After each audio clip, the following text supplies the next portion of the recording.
All right. We have your final comic for tonight, and boy, do I love this guy. He is just a mensch of a man. I once was doing an open mic, and I was doing a quick, just off-the-cuff bit about how if my wife ever, kicks me out, that I would move in with this man, and it would be midlife crisis manner. And I got a nice little laugh, like what you gave. And then after the show, he goes, "Hey, Ryan, we'll be friends one day." Which let me know Chad's still my only friend in this town. Still gotta work up to being friends with this man, Steve. Give it up for Steve, your headliner.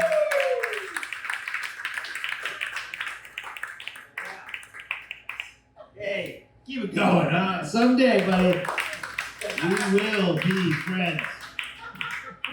Well, I'll be friends with anyone in here someday. Someday. We'll do it. Oh, that's $1,000 of wine. Don't put that there. How much we got over here? I love performing in front of multiple thousands of dollars. This makes it look rich, like we're really doing it. This is the good stuff. Put it behind us.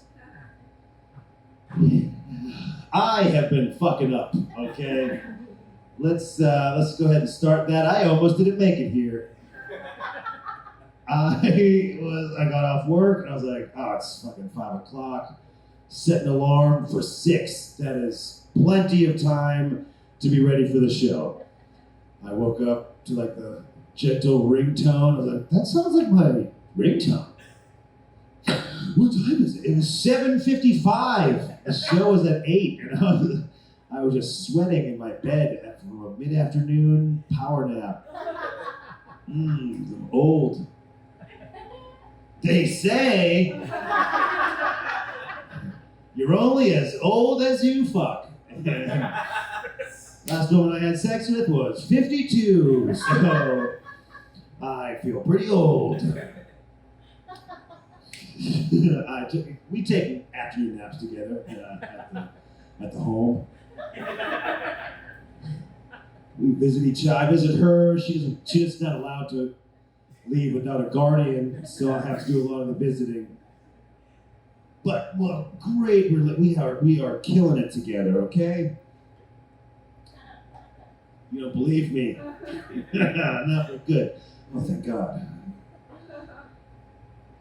Daisy, that was the most I've seen you smile at Chad in a long time. He was good, right? He was doing those 20-year-old jokes. You're like, that's how I remember you. Yeah. Here he is. Sit at the other table, though, Chad. Don't sit next to me. Nice. Ryan, we're gonna be, dude, we wear the same colors, you know what I mean? Like, I just wish you were single. One day, that's what I'm saying. Once you come to me midlife crisis style, like they all do, all the guys come crawling up to me and like, we're having a minute. I just welcome them into my home. I said, make room, my 52-year-old girlfriend is going to be coming over soon with the guardian, so. That Jell-O is mine, don't eat that in the fridge. Oh, I've been fucking up. I have, like the past 3 Fridays for my job, I just didn't make it in. I've just been fucking up. And today, the last hour of my job, I'm like wrapping up my shit. And I get a text from my boss. Hey, Steve, just want to let you know we're going to give you a pay raise. You're doing great. Appreciate it. And I was like, are you fucking kidding me? Like, I showed up Monday like, I'm fired. And they're like, nope. Let's give you a raise. That is fucking white privilege. I'm killing it. I feel like I'm fucking up, but they're just like, let's give you more money. See how much you can fuck up your life. And I'll do it. I'll fucking do it. Don't tempt me. I was like trying. I've been fucking up so bad. I was like, man, you know what? Last night I was like, I'm not gonna drink. I'm gonna do it. I didn't drink Monday because I I didn't drink Tuesday because I drank so much on the weekend. I was like, I went 2 days. I was like, let's go 3, Steve. Let's see if you can go 3. I got to the show. I gulped down a couple Sprites, and I was like, you did it. Let's get a beer. You did good, Steve. You had 2 Sprites. Drink up. I don't know what that is. I have a terrible, like I smoke too many cigarettes, and I want to quit smoking cigarettes real bad. I love and hate. I have this weird dichotomy relationship with cigarettes. I love them and I hate them. It's like women, right? Like I know I don't need one, but man, do I really want one. As soon as I have another cigarette, immediately my first immediate thought was like, man, I could use another woman. Working on that one. Working on quitting cigarettes, working on quitting drinking, but I'll just keep doing comedy, and it's like I love both of them. They go together so well.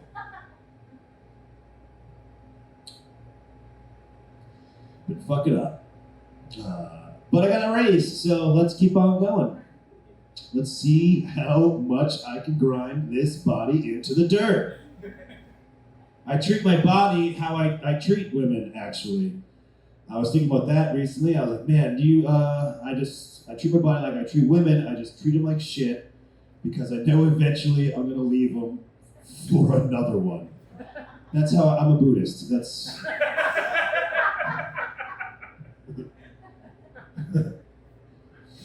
I treat my body like the condition of my body is completely related to the condition of my car.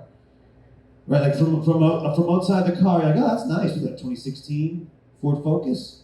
You get in there and then you turn it on and all the lights start flashing. It's like, you're fucking up. You need an oil change. You're low on gas. Fix your brakes. Just trying to say, this is my cry for help, okay, guys? But no, I got a raise at my job today, and I did not expect that, so I'm very excited because I just started this job. It's now been 1 year that I quit my pretty good job and decided to go into construction. You know what I've never done before? Construction. At 36, I was like, let's go ahead and just try and cut your finger off with no insurance. And I don't fit in. I do not fit in with these guys. I work with guys who have been building sunrooms for 30 years in the sun, and I showed up to work in a cardigan in Vans. They're like, you sure about this? I was like, yeah. And they're like, all right. And they got in their F-250 Super Diesel, and I got in my Ford Focus. I was like, 30 miles a gallon. It's got a hatchback. I can fit a 2x4 in there. These guys fucking bow hunt deer on the weekend, and I watch disc golf tournaments on YouTube. We are completely different people, but we're getting along. I like it. The first day of the job, I was like, "Hey, this is how new to construction I was." I was like, "Hey, JR, that's his real name, JR." I was like, "I gotta pee." And he's like, "Ha, you gotta pee, cuz?" I was like, yeah. And he looked right at me and said, oh, the places you'll pee. He said, you could pee behind that tree. You could always pee behind the HVAC. You could pee we could pee right off the deck chair. You could pee under the deck stairs. You could pee in the back of the van. You could pee into the top of a can. Oh, the places you'll pee.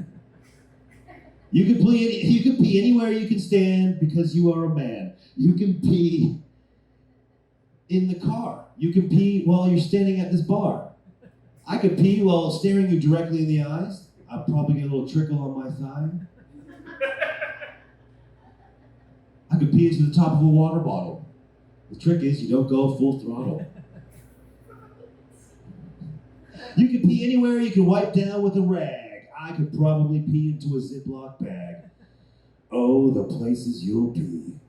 But you can't poop in a customer's yard, that's for sure. Don't poop in the yard. You gotta hold that.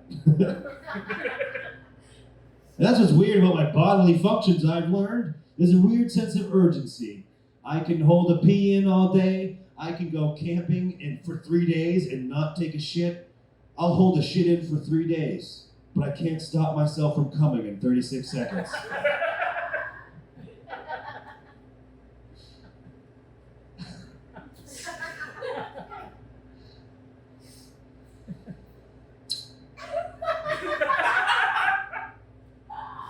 I've been trying to think about that for myself, like why is that? I'm a nice guy about it though, you know, like I'll go down on a pocket pussy before I fuck it, you know. I'm a real nice guy. I'll come way too quick and then I'll go back down in the pocket pussy. I know I didn't get off, I'm sorry. And I know where that stems from. I had to look at my life in my masturbation history. And when you first start masturbating, like I had when you had I'm out of the age where we had one house computer, like the one computer in the house, and that's where I would go to look at the internet.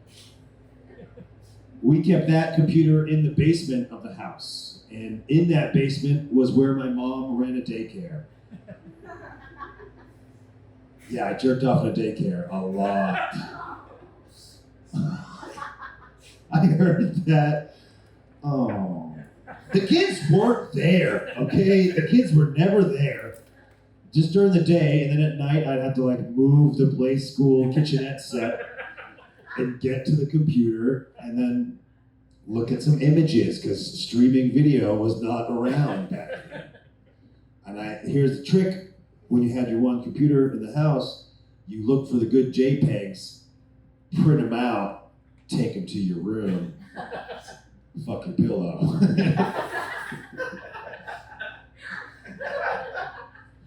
I remember the day my mom found my printed out collection. It was in my sock drawer. I was like, no one's looking in here. My mom came in and was like, got you new socks because I folded them for you because you're a piece of shit. And she put them in my drawer and said, what's this? I was like, no! She pulls it out. And like the thing, she was so mad because when you pull out, like when you printed pictures out, it would print the date and time that you printed those out.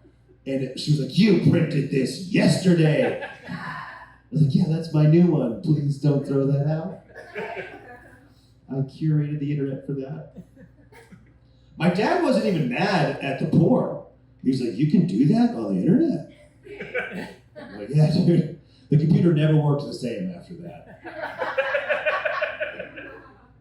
He wasn't mad that I was looking up porn. He was mad. He looks at me, he's like, do you know how much colored ink costs? You're wasting the colored ink on these. I was like, is that why the last one was mostly blue? It was a beach scene.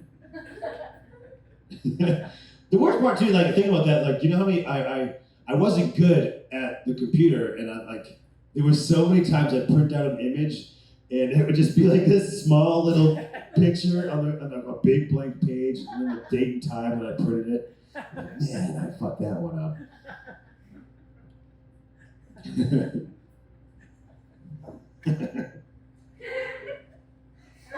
well, la-di-da-di. So yeah, now, of course, we all have porn in our pocket right now. I mean, some of you may open your phone up, and the last thing you're looking at is porn. Do you ever do that? You ever open your phone up? I was like, shit, and just close it real quick. No, me neither. I'm very good at it. So now when I'm watching, now if I don't even, I'm not particular about it because there's so much out there. I don't have some like kink. I don't know what I'm into. All I know is like I scroll to the first page and find a dick that looks like mine, and then I just start playing. That's all I care about. It's like, does the dick look like my dick? That's all I want to know. And there's usually one of those on the first page. And then I start watching, and then I immediately have to start fast forwarding because I'm a premature ejaculator, and I want to come when the guy on screen is coming. Not gay, I don't know what it is about that. I just want a visual representation of when it's happening. Like, we're doing this now, buddy? Let's go. And so I have to fast forward, but you know how many times with my slow internet I've like accidentally came to a buffering circle? And I don't know how you guys do it. You guys seem all like heathens and put it just like blow on your stomach. I don't know. It's fucking nasty. These guys have all different ways. However you were raised. I know guys who just ruin socks and just throw them in the dryer after. I once lived with a guy who would just roll over and he had his bed against the wall and he would just put it on the wall. I know it's disgusting. And Steve, why do you know that? I know that because the landlord was like, hey, I have to take out of your deposit the removal of human stains. And I was like, you sick fuck. Do it. And I had to teach him how I did it, because this is how I do it when I'm jerking off. I like to have a nice roll of toilet paper. It's cheaper than Kleenex, you know. You get your toilet paper ready. And then I fast forward, it's a buffering screen, right? And I'm like, here we go. Right before I finish, I take that roll of toilet paper like it's an ether-soaked rag, and I'm about to kidnap my dick and drag it into a white van. I'm like, yeah.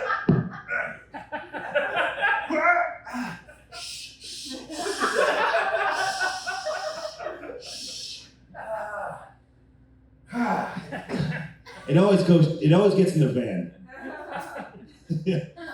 and I apologize to myself for coming too quickly.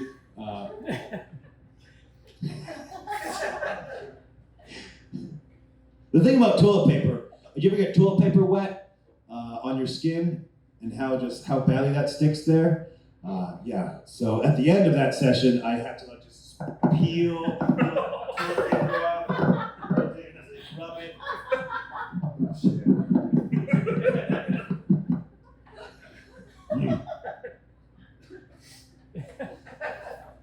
You need a tag right there. Bounty? Quicker picker upper?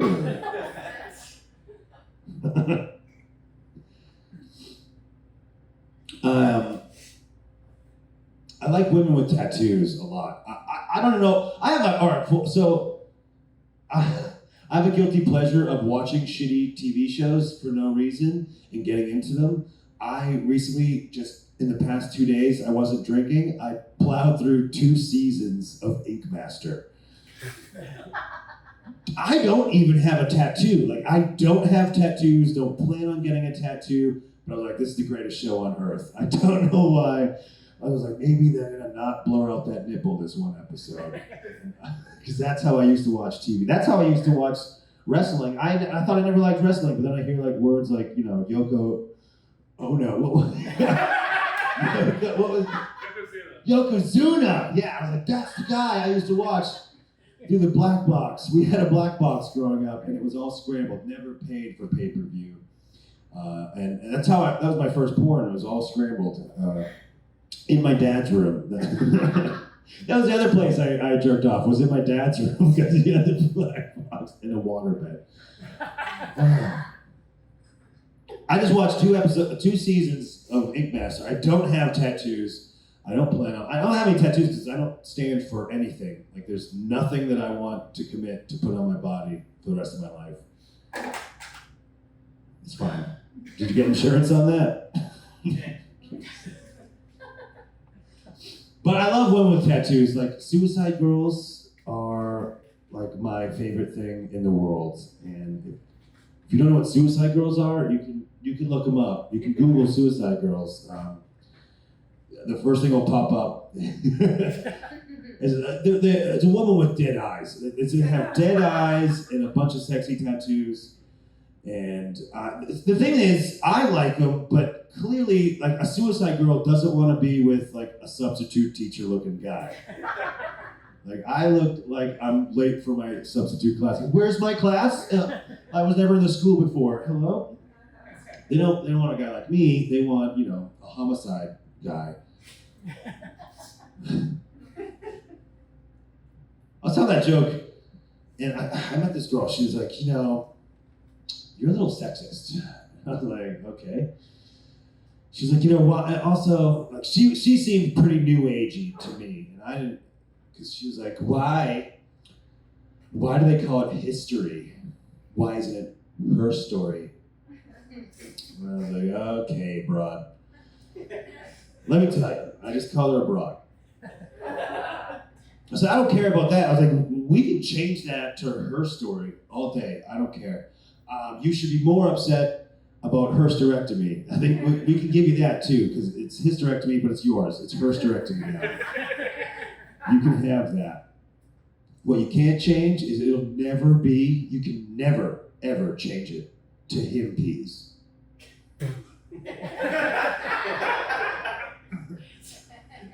You have to keep herpes forever. Herpes is forever.